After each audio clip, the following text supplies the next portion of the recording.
Muy buenas, gente. ¿Qué tal estáis? Bienvenidas, bienvenidos una vez más a este mi humilde canal al que hoy vengo con una reseña de una novela. En el caso anterior, ya lo mencionaba también en el vídeo anterior, que parece que voy intercalando, aunque no es así, esto pues es mera casualidad. La casualidad, por cierto, es un tema muy importante en el vídeo de hoy, como veréis. Pero bueno, que como iba diciendo, traigo la reseña de una novela cuando en el último vídeo hice la reseña de un poemario. Pues bueno, vamos cambiando así un poco de género, pero ya digo que es mera casualidad. Hoy vengo a hablar de Todos los caminos que llevan a Grecia, una novela de 2019 que es la segunda de su autor, de Manuel Murillo de las Heras. Bueno, no la segunda novela, sino la segunda obra. Este autor, si no me equivoco, publicó primero una antología de relatos que se titulaba Relatos y otros enseres de andar por casa. Después publicó esta, si no me equivoco, y hace poco, recientemente, ha publicado una novela que se titula Luna de Agua, que está disponible en internet de forma digital por un precio muy muy bajo, creo que por 1 euro, una cosa así. Yo no la he leído todavía, pero bueno, la leeré en algún momento porque estoy seguro de que me gustará si es la mitad de buena de lo que es esta que hoy os voy a reseñar, que ya, como veis, os adelanto que es muy buena y que a mí me ha gustado mucho. Todos los caminos que llevan a Grecia.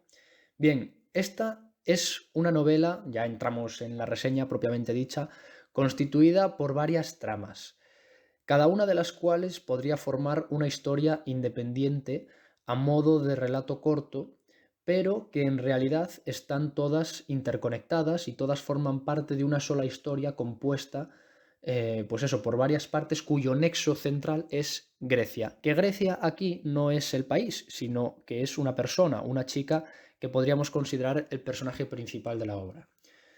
Para que veáis un poco más el planteamiento de la novela, los personajes, los múltiples personajes que aparecen en ella y las tramas en las que se desenvuelven, pues quiero leeros la sinopsis que figura en la contraportada del libro. No por nada, sino porque considero que cualquier resumen o planteamiento que yo intente hacer de la novela no va a aportar nada mejor de lo que hay ya en la sinopsis. Entonces os la leo, vemos qué personajes hay en esta novela y cuál es la casuística de cada uno. Y luego ya entramos en lo que viene siendo mi análisis sin spoilers, o como lo quieran llamar, o bueno, la reseña en sí misma. Entonces, en la sinopsis de Todos los caminos que llevan a Grecia, de Manuel Murillo de las Heras, dice así: Marco tropieza sin querer con el amor mientras busca, sin esperanzas, a su gato desaparecido.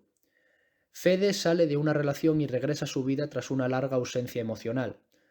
Eva, acomplejada, no sabe si asentarse en una relación que realmente no desea por miedo a no merecer algo mejor. Raquel, profesora de taekwondo para niños en un gimnasio de barrio, descubre que es poseedora de un insólito superpoder y se ve en la responsabilidad de usarlo para el bien, aunque ello suponga que deba emprender también la búsqueda del mal. Y Xion, tras deshonrar a su familia a causa de la persecución de un sueño, abandona su hogar y emprende un viaje hasta la otra punta del mundo. Todas sus historias convergen en Grecia, quien sigue, sin éxito, intentando escribir, a pesar de haber perdido la fe en la literatura, y que ve pasar los días mientras gana algo de dinero dedicándose al arbitraje de un club de ajedrez. Y mientras todo esto ocurre, un rey en plena guerra se niega a tomar ninguna decisión como última medida para no ser derrotado, pero sin rendirse, ya que rendirse supone la derrota. Resignarse, según él, supone la imposibilidad de ser derrotado, pues si la derrota es algo contra lo que no se lucha, deja de serlo. Pues bien, estos son los múltiples personajes que aparecen en todos los caminos que llevan a Grecia. Esta es, como vemos, la trama en la que se ven, las diferentes tramas en las que se ven inmersos, inmersas. Y dicho todo esto, cabe destacar, en mi opinión, la dedicatoria que aparece al principio del libro. Según Manuel Murillo, y cito textualmente, este libro es una broma y va dedicado a quien se lo trague. Esa es la dedicatoria que pone Manuel Murillo en las primeras páginas del libro, y a mí me encanta porque efectivamente creo que ninguna otra declaración podría plasmar mejor el carácter de esta obra. Hay mucho de broma en todos los caminos que llevan a Grecia, de broma descarada y de broma que no tiene ninguna vergüenza a la hora de vacilar al lector o a la lectora. pero con cierta complicidad también. Es un vacile con complicidad, o sea, es un vacile que te gusta, que te cae bien, de cachondeo simpático. ¿Y por qué digo esto? ¿Por qué hay mucho de broma en esta novela? Bueno, pues por muchos motivos. El primero de ellos es simplemente que algunos de los hechos que se narran, por no decir muchos de los hechos que se narran, tienen un clarísimo y marcado tono ridículo, casi satírico, como es el caso de los superpoderes que tiene uno de los personajes, el personaje de Raquel que veíamos en la sinopsis. Y luego además está el hecho de que todas las historias, en mi opinión, están muy finamente desprovistas de dramatismo y de epicidad. Y con esto no quiero decir, ojo, con esto no quiero decir que no haya emociones en la historia y que el lector o la lectora no sea capaz de interesarse por lo que sienten o lo que piensan los personajes. No digo eso, porque eso significaría que los personajes están mal construidos y que por lo tanto la obra es de pésima calidad, y no es ese el caso. Aquí los personajes están muy bien construidos, y eso que hay muchos para lo breve que es la novela, o que tiene apenas 200 páginas, tiene 213 concretamente. Pero cada uno de estos personajes, en su parte, en su trama personal, que funciona, como decía, como un relato individual, género, por cierto, el de los relatos cortos, en el que el autor se demuestra muy hábil, pues, como decía, cada uno de estos personajes expresa, demuestra una serie de matices y una personalidad muy bien medida y muy bien definida. A mí concretamente el personaje de Marco es el que más me ha gustado en este sentido porque a través de sus acciones permite que el lector descubra por sí mismo cómo es él en realidad y qué es lo que le ocurre en realidad. Entonces, a lo que me refiero cuando digo que los hechos están desprovistos de dramatismo y de epicidad es a que son tremendamente realistas. Aquí el autor, Manuel Murillo, nos introduce una historia de amor, nos introduce una historia de superhéroes, etcétera, etcétera, pero luego resulta que estas historias se van desarrollando de la forma más mundana y más común posible, sin grandilocuencia, sin grandes sucesos. Aquí las historias siguen, y lo que es mejor, terminan como acaban las cosas en la vida real de las personas normales y corrientes. Y en este sentido, no digo más por no hacer spoilers, pero vamos, el final de la novela, el final definitivo, es una vacilada al lector de mear y no echar gota, vamos, porque pocas novelas leerán ustedes que acaben de una forma más eh, inusual, dejémoslo ahí en inusual, inusual pero acorde con el resto de la obra, acorde con la coherencia interna de la novela. Eso sí, paréntesis, lo que más contribuye a darle a los hechos ese tono deliberadamente desdramatizado o desepiquizado, o como quieran ustedes decirlo, es sin duda el narrador de la novela. Pero bueno, el asunto del narrador es tan bueno y tan interesante que lo dejo para el final a modo de postre. Em, entonces, cierro paréntesis y como iba diciendo, otro elemento que contribuye a esta gran broma, que es todos los caminos que llevan a Grecia, es la enorme variedad de géneros y de recursos literarios que contiene. En esta novela hay de todo, y todo además está bastante bien metido, seguro que con matices y con cosas mejorables, pero en general, por lo menos para el nivel de lectura que yo alcanzo, me parece que todo está muy bien metido. Hay relatos cortos, hay microrrelatos, hay teatro escrito, hay poesía, hay monólogos interiores, hay una experimentación deliberada, explícita y podríamos decir en directo del lenguaje. Y hay en definitiva una amalgama, una serie, no una amalgama, porque una amalgama es algo indefinido, algo caótico y no es este el caso, pero hay un conjunto de cosas que hacen que para los amantes del arte literario, de la técnica de la palabra, esta novela sea, vamos, como una juguetería o como un buffet libre. Además, y esto también hay que decirlo, que este despliegue de géneros y de recursos no solo funciona para romper los esquemas del lector y participar en esa gran broma que es el libro, sino que también es una muestra casi obscena, por decirlo de alguna manera, de habilidades por parte del autor. O sea, yo creo que aquí hay un poquito de show-off por parte de Manuel Murillo, que ha dicho, oye, que yo te escribo lo que quieras y mira cómo lo hago. Y ahí te lo deja y lo hace bien y lo encaja bien. A mí al menos me lo parece. Y así queda plasmado en la novela para que, bueno, ustedes ya vayan a leerla y juzguen por sí mismos y por sí mismas si ese despliegue de habilidades está bien traído o no. Ya digo que a mí me parece que sí. Y por último, en cuanto a aspectos literarios de esta obra, está el que para mí es su gran punto fuerte y que lo avanzaba antes, que es el narrador. El narrador es peculiar, peculiar cuanto menos, al menos así me lo ha parecido, porque para empezar es en apariencia, y ya veremos que con este narrador todo es en apariencia, es un narrador extradiegético, es decir, se trata de alguien que no participa como personaje dentro de la historia, que se supone que no existe en el mundo ficticio de la obra. Sin embargo, también es un narrador con una personalidad muy marcada que hace explícitos sus propios pensamientos y reflexiones y que interpela constantemente al lector. Y aquí cabe destacar que en muchas ocasiones el narrador se revela como el propio ideólogo o el propio constructor de la historia, de los hechos, de las diversas tramas que se nos narran, ¿no? Lo cual no quiere decir necesariamente que este narrador sea Manuel Murillo. Eso no lo sabemos en verdad.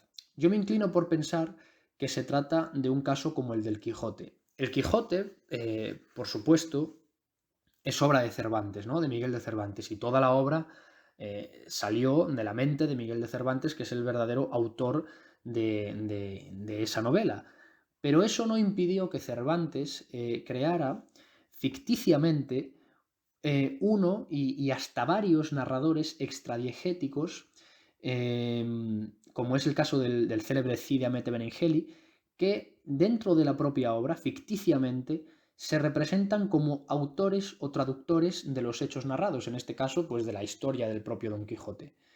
Pues bueno, eso es lo que yo creo que ha hecho aquí Manuel Murillo, con el añadido, eso sí, de que aquí el narrador o la narradora es alguien que nos interpela directamente y que tiene un discurso metaliterario. Y esto es muy importante, esto es importantísimo. El narrador, a lo largo de la novela, nos va explicando poco a poco cómo escoge los hechos que va a narrar y los recursos que va a utilizar para narrarlos y también el porqué de ambas elecciones. O sea que, al fin y al cabo, el narrador se convierte en una especie de interlocutor del lector y, lo que es mejor, se demuestra como una persona, como mencionaba antes, vacilona, pero que te va a caer bien. Y es aquí, y es aquí y es que aquí el narrador o la narradora es quien más aporta al tono humorístico, al tono sarcástico y satírico de la novela.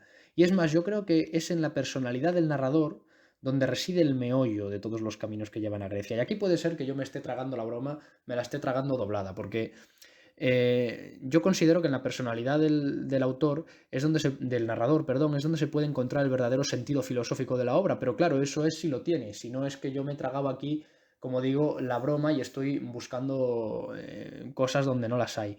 Pero yo sí que creo, yo por lo menos me ha parecido encontrar algo interesante en el sentido de ideas, de reflexiones y de cierta filosofía más allá del mero juego, de la mera broma y de la mera narración de hechos que hay en la novela.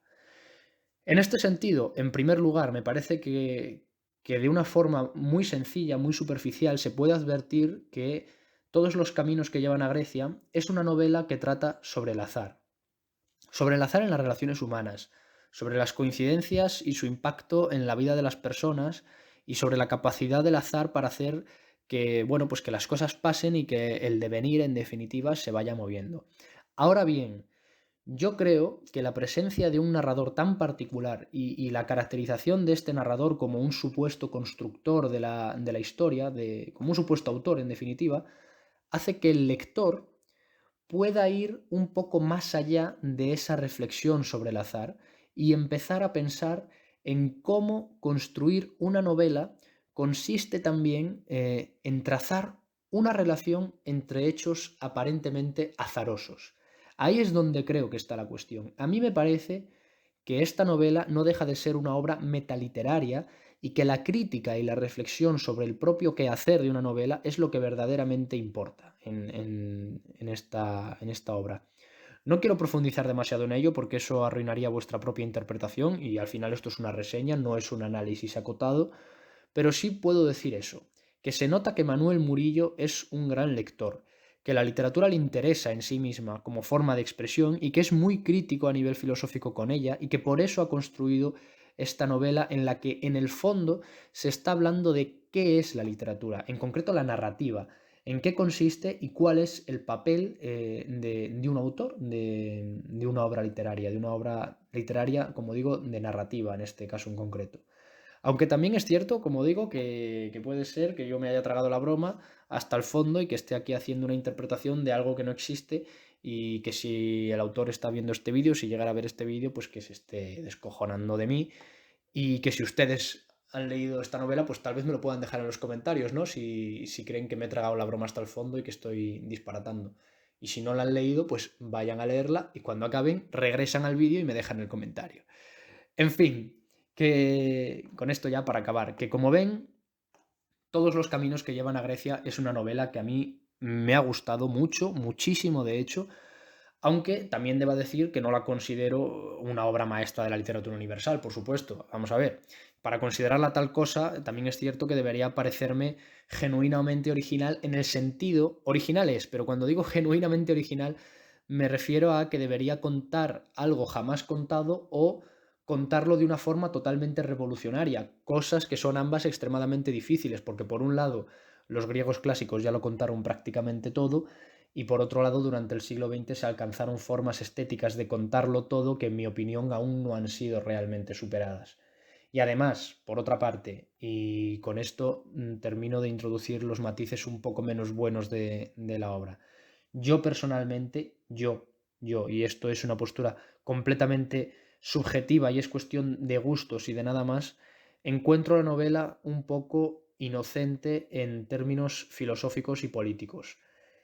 Sí es cierto lo que he dicho antes, de que es muy crítica con la literatura y eso me encanta, pero esa crítica a mí me da la sensación de que se queda en la dimensión estética de la literatura, lo cual es maravilloso y se maneja genial en dicha dimensión y a mí me encanta, pero a mí personalmente me gustan las obras, para mí habría sido un plus que fuera una de esas obras un poco más disruptivas que puedan generar un enfrentamiento dialéctico con implicaciones sociales, filosóficas y políticas fuertes. Pero bueno, ese es otro tema y como digo es cuestión de gustos y de, quiero decir, el contenido ideológico sobre la propia literatura, aunque sea solo en la dimensión estética, ya convierte a esta obra en una obra de arte y que tenga unas implicaciones políticas o filosóficas más leves no la hace ni mejor ni peor en términos absolutos, sino simplemente relativos, es decir, en cuestión, como digo, de gustos, de mi gusto personal.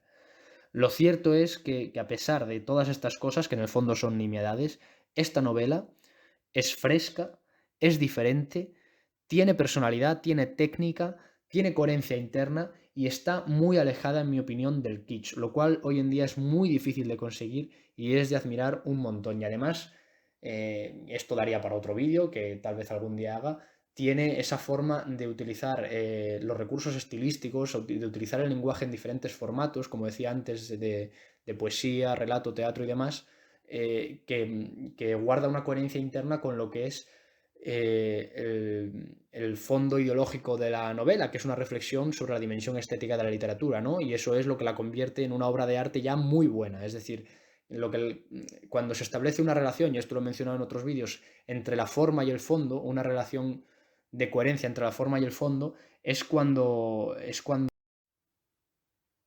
Uy, perdón, que ha habido aquí un corte imprevisto. Lo siento, lo siento, lo siento.